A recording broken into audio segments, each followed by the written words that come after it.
when actually we are talking about our research journey, before we start, it actually looks like a straight road ahead. Like, just for example, if I'm planning to reach to the moon, so if I look at the moon, it might seem that, well, I can easily reach there. So that is what actually I used to think when I was a kid.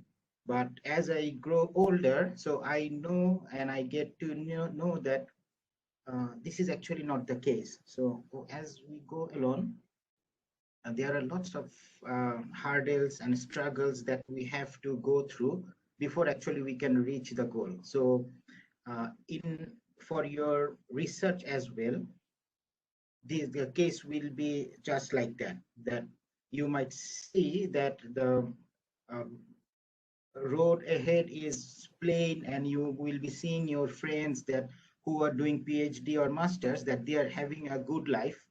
So that is actually from the outside, but when you go in, you will see and you will feel the pain. So that's what the ups and downs are there. So probably all research students have seen this cartoon on Facebook, on it's anywhere. So this is one of the most common cartoon that we use when we are discussing about achieving the research goal.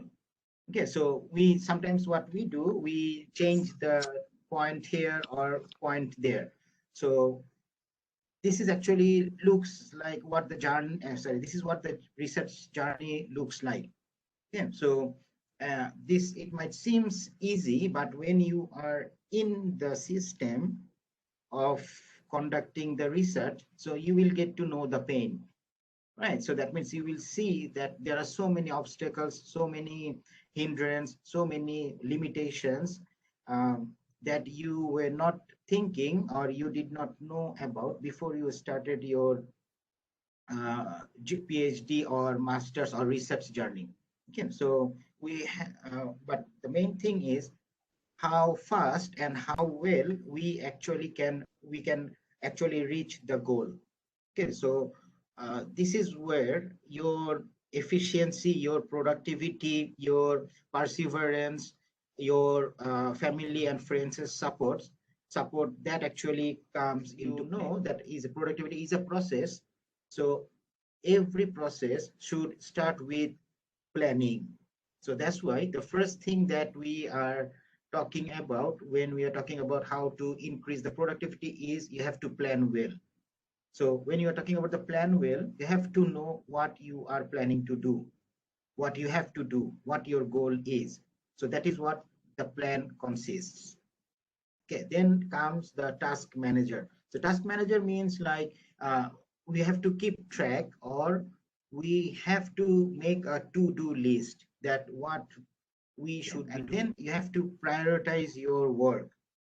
When I'm talking about the prioritizing work means like which one you should be complete before moving into the next one. Okay, so if you can do that, if you can prioritize that work, so then you actually will be able to uh, reach your goal more easily. Then this is one of the very important things, distraction. Okay, so when you are talking, whenever we are doing something, if something else is happening, so we actually um,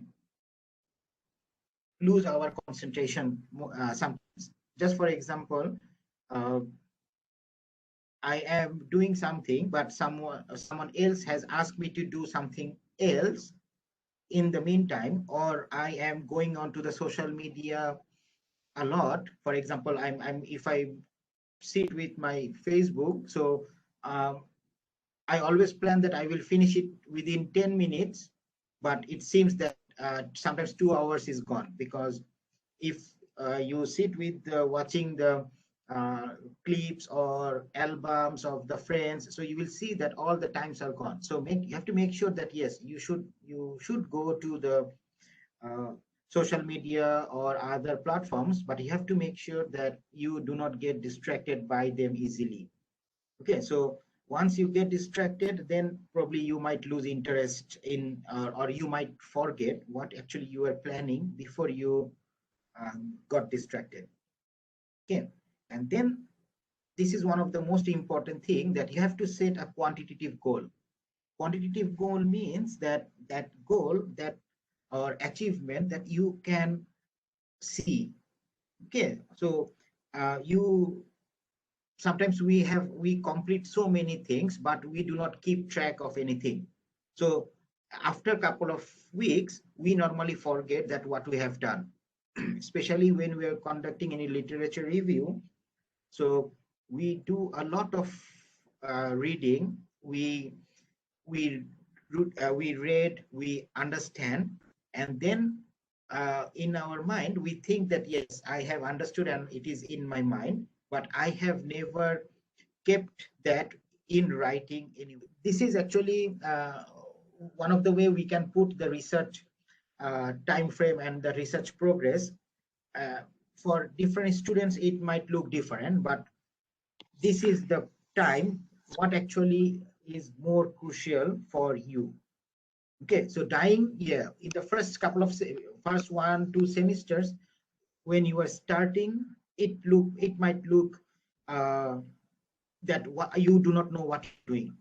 Means like once you came into for research, be it MPhil or be it PhD, you probably will be lost. That you seeing that you probably might not have idea what you are doing, or sometimes what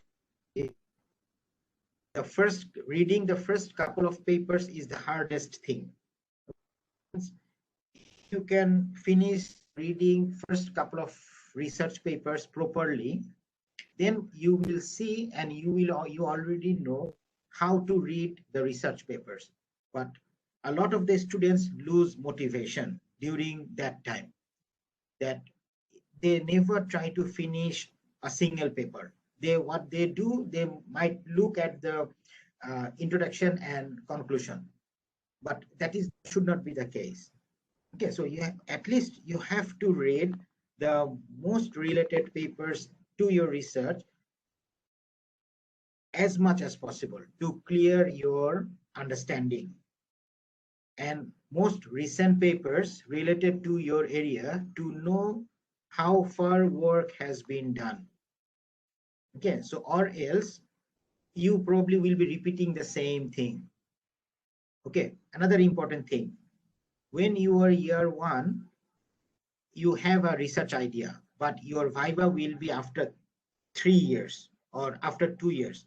So it might not be the case that what you are thinking now will be valid after 2 years.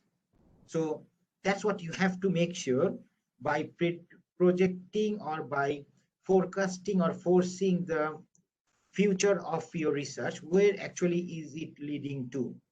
So you try to grasp there. So what it will give you an upper hand of doing the research more efficiently. So you already know what you are doing, and you know that, well, this will be done in the future. Okay, so make sure of that. So this is actually what I always call the trap. Why? Because this is the time when these thoughts actually come into the student's mind, that what am I doing in the PhD? What will be the use of what I am doing? Okay, so these are the concern and the questions that actually pop in. So this actually happens in your second year of the PhD, means mostly by the end of third semester and in the fourth semester for sure. And if you cannot get over in the fourth semester from this trap, your PhD will take long time. Okay, so for every PhD student, at least in the fourth semester or fifth semester or end of third semester, so this thought must come. If it doesn't come, then you are not doing PhD. That's what I think. Okay, but at the same time, if this thinking are popping in your head, you have to make sure how to get rid of that. Okay, so what I tell to my students, if you have this, if you fall into this trap, look for publication. Okay, that means you should go for some publication, at least one or two. Normal publication is also okay, index, like in maybe in Q3, Q2, or journals, just to make sure that you have the minimum qualification or minimum criteria fulfilled for your degree.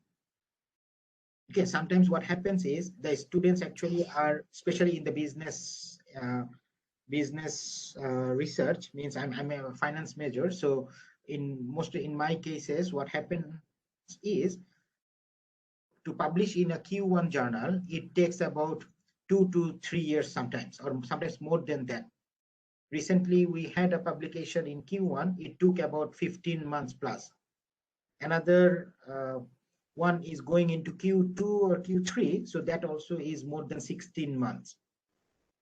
Okay, so this is, if you look at this, you have to make sure that, well, you use this time to write one or two papers so that you can overcome this situation.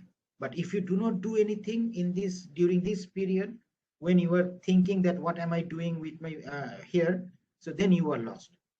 Okay, so if you are facing this situation, please discuss with your supervisor. Okay, because when you are doing PhD, supervisors sometimes might not know what you are going through. Okay, so maybe I would always advise my student and others, please talk to your supervisor. Okay, because your supervisor also face the same thing. So we know how to deal with that. Okay, so again, try to have some publication during this time when you are facing this situation. This will come, don't worry, because I have already seen two comments that they are passing through that time period. So maybe you can use that this time. Okay, this is actually some of the slides. Actually, I'm talking about all from my experience now. So this is one of my slides. This is actually not slide. This is my present part of my presentation slides for my PhD Viva, and my PhD Viva was lasted for 4 hours. Okay, and it's not that 4 hours means I finished 20 minutes presentation and they asked me question for 4 hours. No, it was like from the first slide onward, after every slide, they were asking me questions because I was going against the flow. And at the end, they said, yes, you will get the PhD. Okay. If you want to have an impact on your presentation, you have to have some synopsis of your idea at the beginning of your presentation.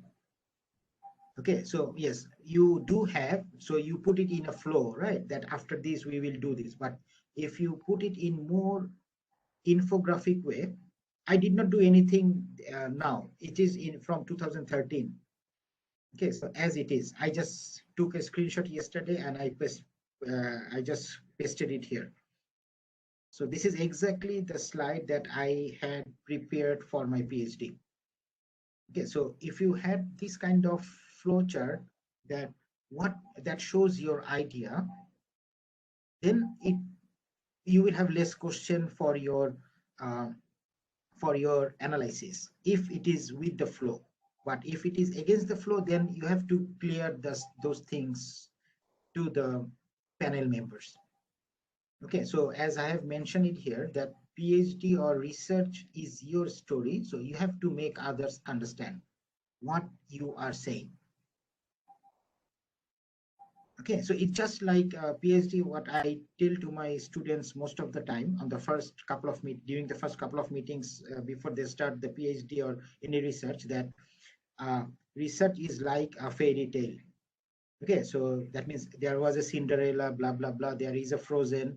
Then at the end, they live happily ever after. Okay, so then you just what's called, you just prepare and your story and you do the analysis, you tell the story. Okay, then at the end you will live happily ever after. That is what the PhD or MPhil or any scroll is for. Okay. So this is my he is my supervisor. So he and me graduated at the same time. Means he graduated from his work life. So he retired on the same day that I graduated, on 25th of March 2013. Sorry, it's not same day, same month. Yeah, so in March 2013. So that's why I was his last student. Okay, and this is a picture that I took, I think in 2016 March. And you can see on the right, this is what he was discussing when we met after my research, after my graduation. So that was the first time I met him after 3 years. So he was discussing about this. So if any one of you have ever been to Nagoya, so this is in this is somewhere in Nagoya station. So we had some chit chat there. I met him for about, I think, 2 hours there. So, and then we were discussing and he gave me some homework. So that is still overdue. So it's like I got busy here, so I could not continue with that after that. Okay, so this is, I still have every copy of that he wrote for me. So I kept that for my future references. So that was actually what my presentation was all about. So probably you are still thinking who I am. So this is what I am. So if you scan those QR codes, so it will take me to different profiles for my Scopus, researcher ID and other things. I think this is my last slide. So I spoke for almost 1.5 hours. Okay, so thank you everyone for listening to me. I hope to see you all, and I wish you all the best with your research. And do contact me if you need any assistance or anything. So I will be always happy to help you all. So thank you for your time.